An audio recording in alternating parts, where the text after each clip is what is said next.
Le véritable panafricanisme et l'adhésion au monde multipolaire se renforcent chaque jour un peu plus sur le continent africain. Un processus dans lequel la jeunesse africaine est appelée à jouer un rôle de premier plan. Le leader du Burkina Faso, Ibrahim Traoré, représente cet espoir pour l'Afrique dans la libération définitive du continent des chaînes du néocolonialisme occidental.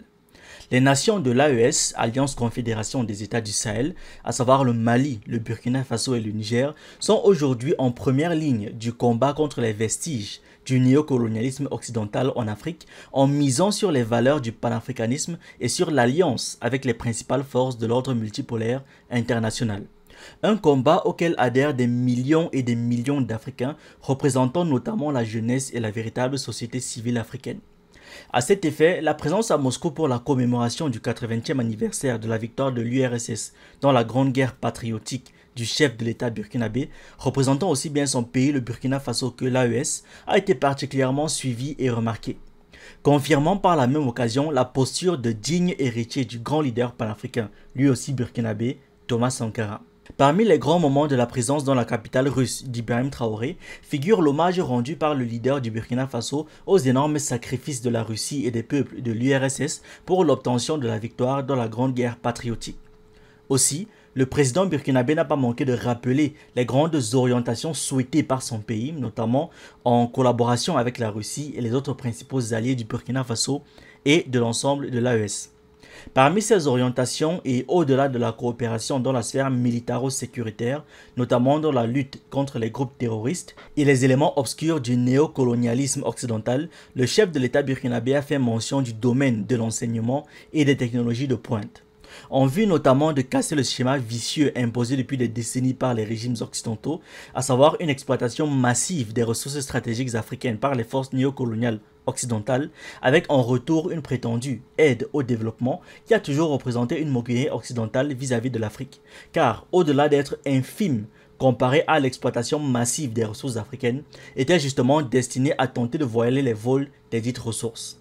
Dans toutes ces orientations, Ibrahim Traoré confirme l'héritage indéniable de Thomas Sankara, avec un accent sur l'éducation de masse, la création de véritables valeurs ajoutées dans un cadre national, régional et continental, l'autosuffisance alimentaire, la sécurité, la véritable souveraineté et l'indépendance. Le leader du Burkina Faso n'a d'ailleurs pas manqué de pointer à nouveau du doigt le défi posé par les instruments de propagande hexagonale et occidentale qui opèrent en Afrique. À ce titre, il serait important de rappeler que l'Afrique représente de loin le principal marché pour plusieurs des 10 instruments propagandistes. Tout cela pour dire que le leadership d'Ibrahim Traoré est non seulement particulièrement important, car il représente précisément cette jeunesse africaine libre, fière, souverainiste, patriote, fermement orientée sur le panafricanisme et l'ordre mondial multipolaire, mais également en vue de sa détermination à vaincre les ennemis de son pays, de l'AES et de toute l'Afrique, sans oublier les principales orientations d'un développement réellement souverain. Ce n'est d'ailleurs pas un hasard si les barbouzes françaises, occidentales et certains de leurs valets locaux voient en Ibrahim Traoré et les autres leaders de l'AES des cibles prioritaires à abattre.